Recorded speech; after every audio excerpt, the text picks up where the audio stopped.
Hello, everyone. Welcome to Leadership Talks for Emerging Leaders. Leadership Talks is a podcast hosted by Leadership Card, a leadership coaching training organization.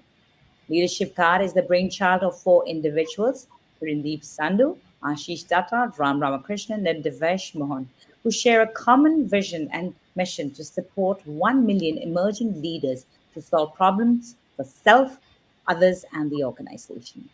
Leadership Card runs leadership programs for individual contributors and corporate clients. And our coaches come with over 100 years of experience from diverse fields. Every week on Leadership Talks, we invite leaders from varied fields and industries to share their stories and share tips and strategies which you can apply to accelerate your personal and professional growth journey. I'm your friend, Kirandeep Sandhu, a leadership communication coach, and I'm hosting today's episode along with Devesh Mohan, which is on people leadership. Thank you so much, Kiran. Today we have a privilege of having Ankur Agarwal, who is currently working as a head of corporate purchase and head supply chain for the Asia Pacific region at Polyplex, which is an Indian multinational company which manufactures biaxially, biaxially oriented polyester film for packaging, electrical, and other industrial applications. By education, Ankur is a production engineer and an MBA from IIM Lucknow. Ankur has several years of management experience in the Southeast Asian region. He is recognized as a thought leader for his ability to build and nurture teams, manage change, and drive business and global expansion. He is Six Sigma trained, excellent grip on analytics, planning and execution, project management, establishing process, review and control mechanism. He has an ability of reducing the learning curve to get into new business lines quickly. So welcome, Ankur. Thank you so much for making time to be with us today. Thanks a lot. Thank you, Kiran and Devesh, for having me here. I'm sure it's going to be a fun journey. And I was hearing you out when you were talking about me, and I was really surprised. Is that me? Yes. It Yes, often happens when we get someone else talking about us. It's all Yeah. about, you start realizing, oh my God, we never take absolutely. enough credit to the journey that we have gone by. Uh, Right. Are these all accolades for me? Is that Yeah. something which you keep asking? Absolutely. So, True. Ankur, let's get started. So, my one of the first things that I know you're a very fun person to be around. You're a very people oriented person. You love people. So, I mean, would that be something? I mean, how would you describe your leadership style? Oh, okay. So, Has frankly, that actually influenced your leadership style? That would be my question. right. So, two things. One, when you start asking someone like, what is your leadership styles, the back of mind starts coming in. Are you a leader? I And love then you that. think, yes, you are. So I would say that, yeah, you're rightly saying that I am more of a people man. I love connecting to people. I love helping them. I love helping them to grow. That Hmm. has always kind of kicked me in. So if I see my team doing well, that creates a lot of satisfaction.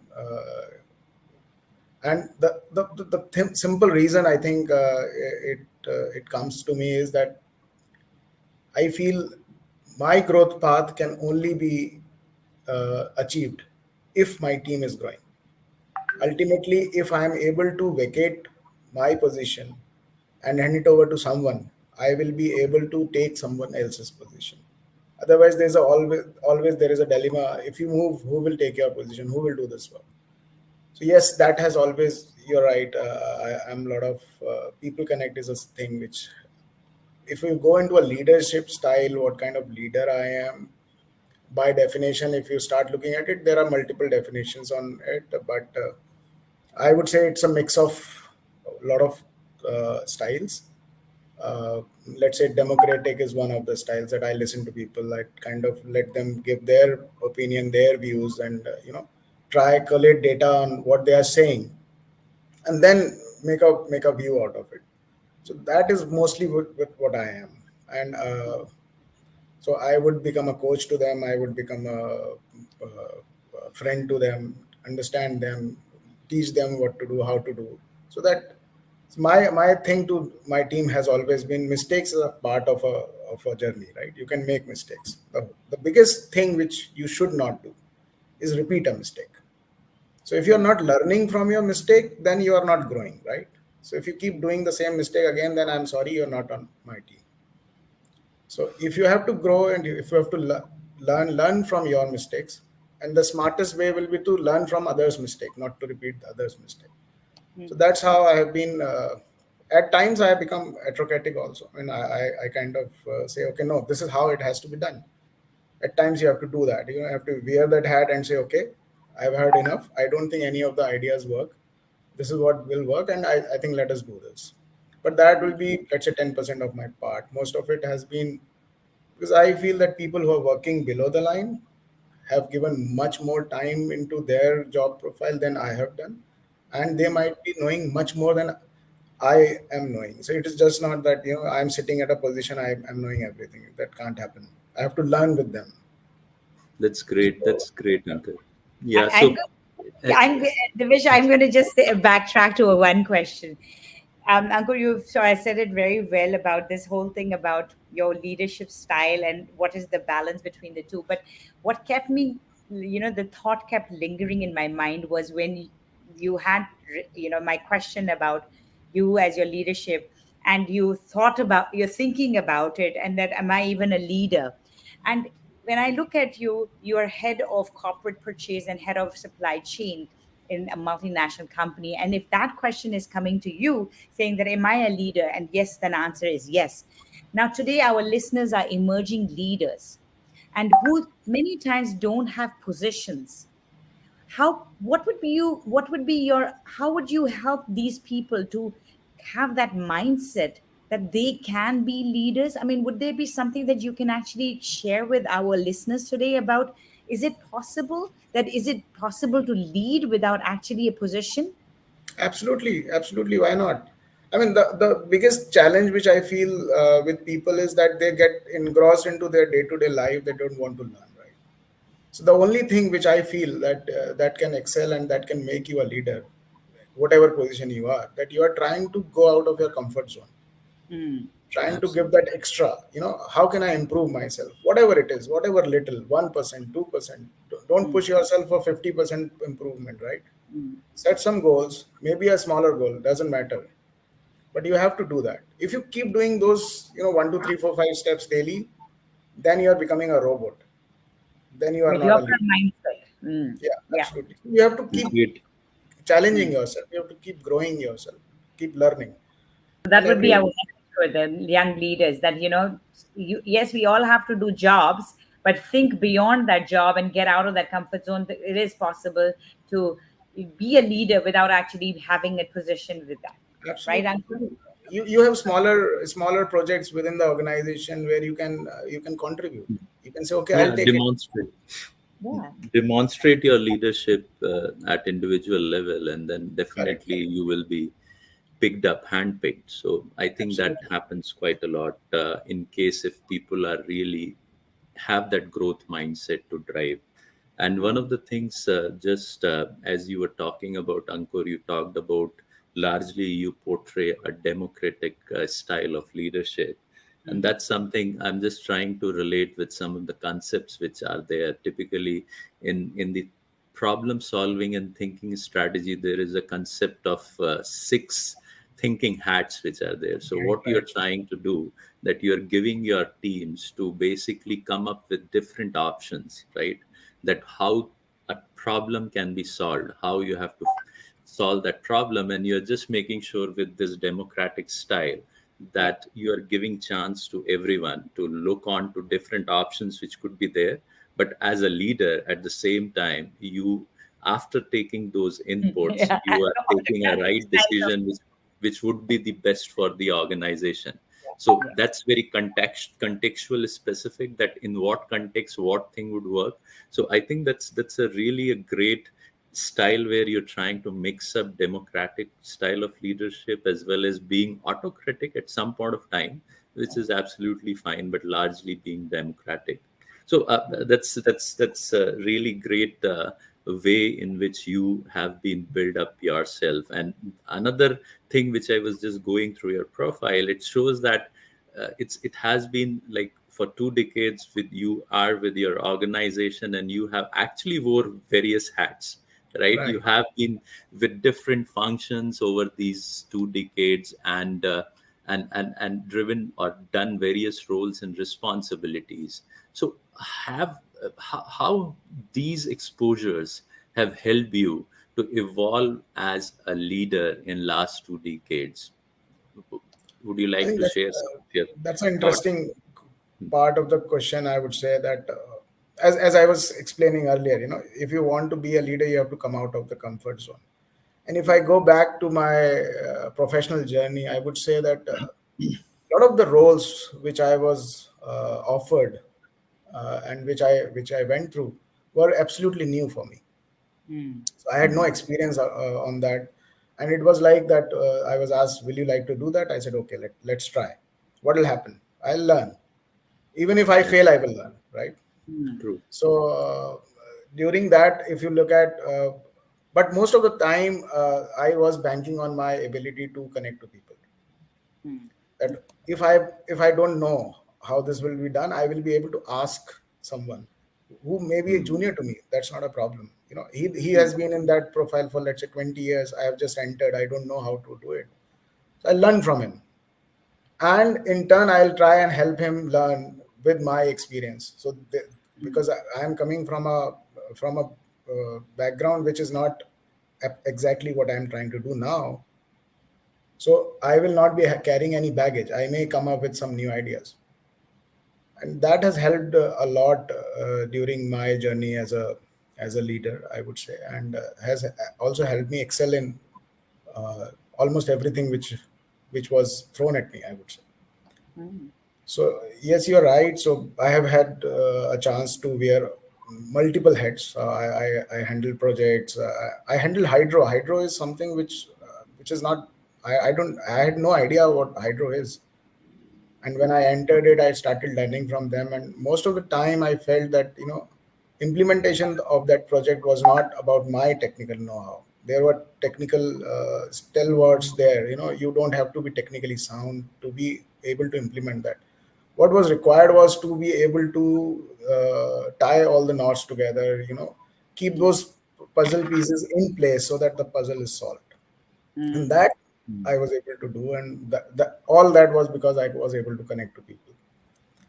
So Great. yeah, No, So so that's that's really really. from the cross-functional, like, so that would be another message that I would say to our emerging leaders is that don't, there we always get stuck in our own departments or our own like job profiles, and we because we feel that that might be the only way. But actually, if you start diversifying, you will get different experiences, and over a period of time you accumulate, because there are no wasted efforts. You actually learn, and as a result absolutely you learn exponentially because you've now got different hats that you're wearing and knowledge from different point of views. correct, Yeah, correct, absolutely. in a way you are getting groomed for to be a CEO, right? If if you are. Ultimately, that is, yeah, yeah, absolutely. Why not? And that is what everyone Yeah, should look at. Why I'm yes, not saying that absolutely. I should. I'm saying that everyone who has entered the company, why should he not look at that position? Why should he Mm, feel that I cannot go there? I cannot. No, It's but the that's very mindset. true. Yeah. Yeah, Yeah. absolutely. That's how typically getting or throwing yourself into those difficult situations, or as you said, come out of your comfort zone and try Mm, to learn new things. Because if you'll continue to remain on in your comfort zone, there's hardly any learning which is there, and that's what uh, uh, a leader needs to really deliver. So Absolutely. that's great. And the second thing which I really liked, you talked about like the technical know-how was like unparalleled. yeah. Everyone There were Yeah. people with such a huge understanding of how technical things could be done, but it was a lot of other things where you need to solve the puzzle. And yeah, I'm sure it would be with respect to a lot of different things. And one of the things which I also firmly believe is that technology never fails. It's always the human to human interaction which Correct, make correct. it fail. So, and that's where actually you become such a great leader, while you naturally comes up with how I can engage with others, how I can lead different teams, how I can be humanly more empathetic in terms of to make my team more successful. So Absolutely. I think the next question is just an extension to that. In terms of that, as a leader, you have been saying that your success is dependent on the success of your team, right? So, and you have nurtured different teams, you have supported them in their growth. So can you share with our listeners about some of your learnings in managing team dynamics and dealing with team conflicts successfully? Because that's one of the areas which always would remain, right? You have teams, there would be certain conflicts which will keep arising, and the success of the team, because there would be people with different egos, the way they want to drive it. So how over a period of time you have learned to master this art, where how to address those conflicts within the teams? So what you're telling me is to divulge my trade secret, right? Or Yeah. yeah, So so that some of other those which leaders can learn, as you said. Okay, no, I have no problem doing that. I'll Yeah. tell you very frankly, as you said, absolutely. And there are a lot of people who have so much technical know-how. And when you are so knowledgeable, sometimes it becomes a very thin line between, is it my ego or is it my knowledge, right? So I want things to be done like that. I think this is the only right way to do it. And I don't feel that whatever you are suggesting is correct or not. The biggest challenge which I ever faced in my thing was that people who are technically very sound have a lot of experience which is much more than me, right? Mm. So working with them, it is always difficult because they will look down to you and say, oh, this is he's just a boy, how can he tell me what to do, right? I So know. the challenge was that you need to make them work the way it has to be done, but you can't go at them and tell them that this is how it has to be done.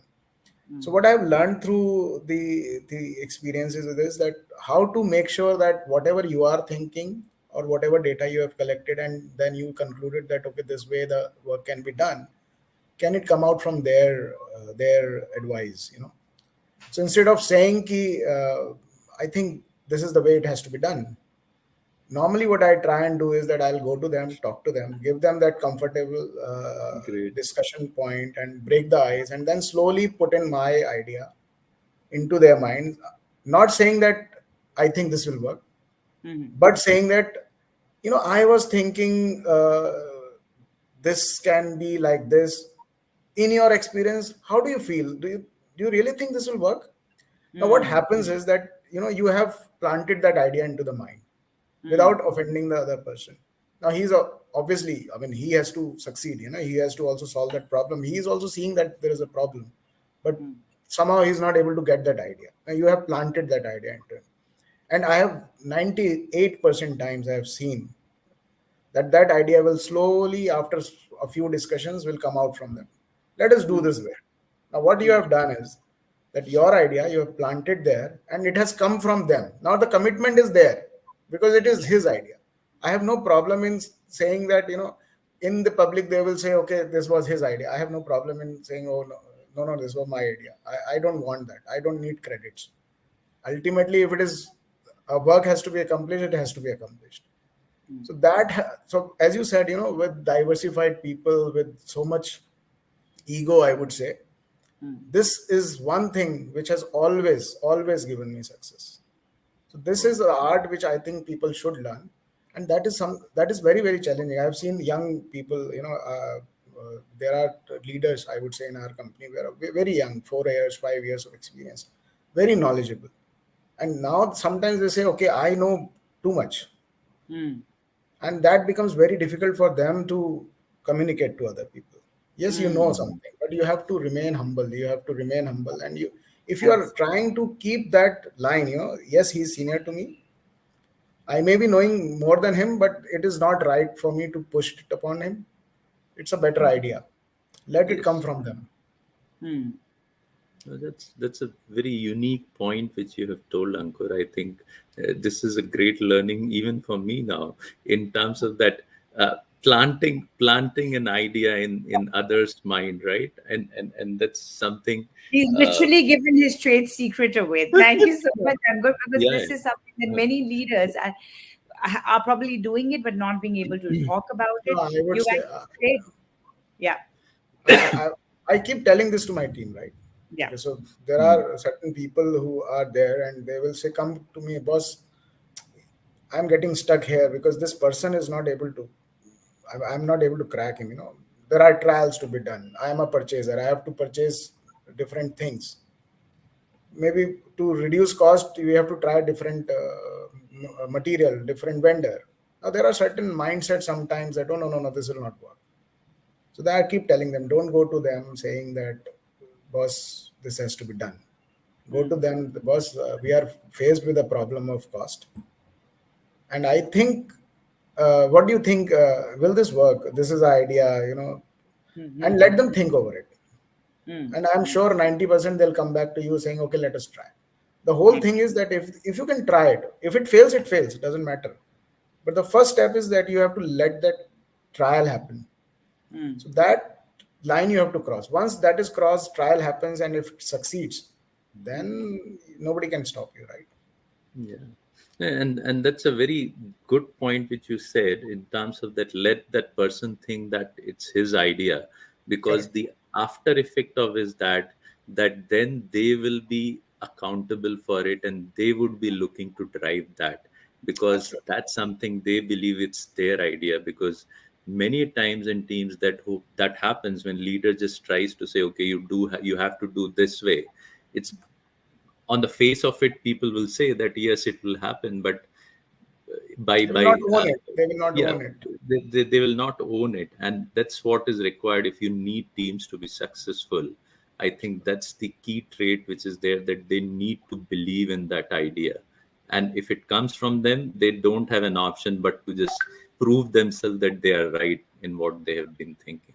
mm. So yeah, If it is that's coming a from great them, learning. they will start finding options and ways to make it successful, right? It makes it, yeah.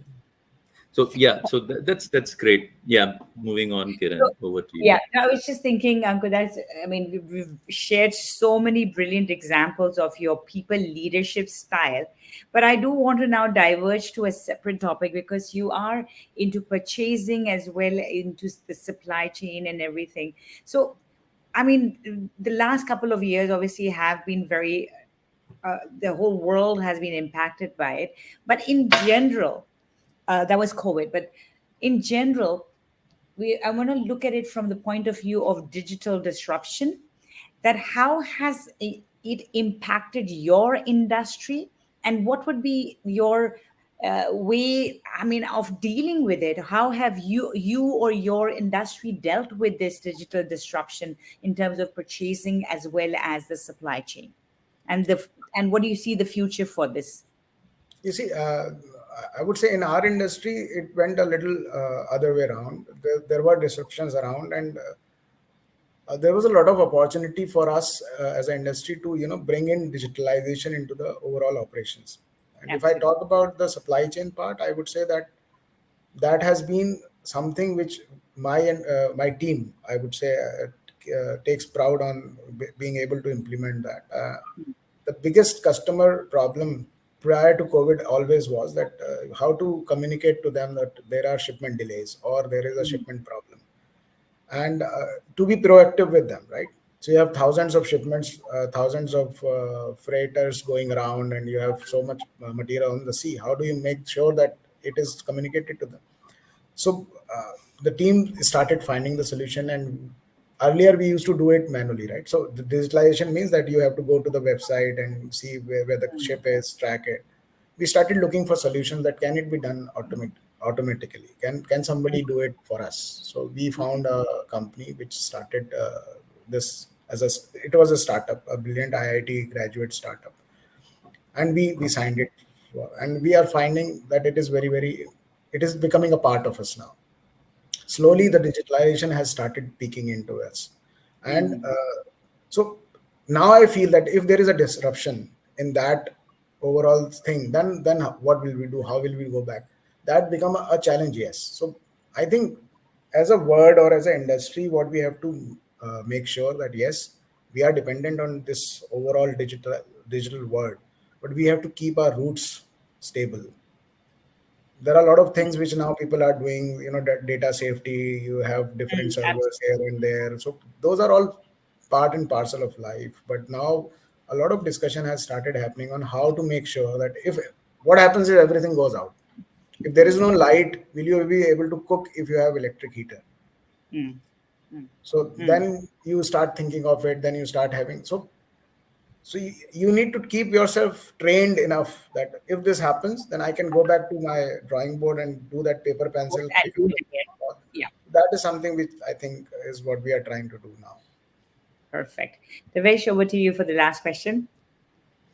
Yeah, so Ankur, we are just coming to the end of the show. So I think my last question to you would be that this show is being heard by a lot of emerging leaders. So what would be your advice, that one advice for them, so that they can take away from this particular interview? I would say I will just two three things that move out of your comfort zone. Don't try and make yourself a stereotype of this is what I can do. Remain humble. Treat people with the respect they deserve.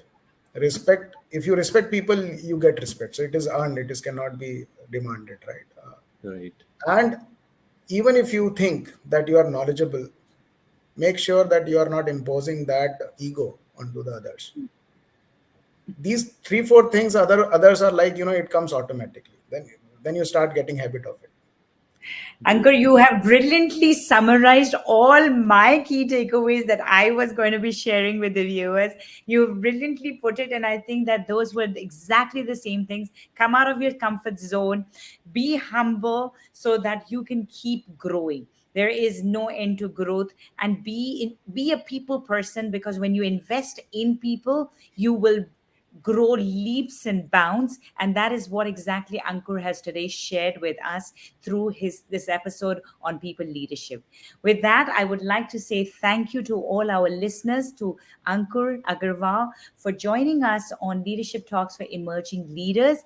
Leadership Talks will be back next week with another leader to share their journey. For more information about our upcoming programs, to check out www.leadershipcar.com. And this is Kirandeep Sandhu, Devesh Mohan, and Ankur signing off till next time. Thank you.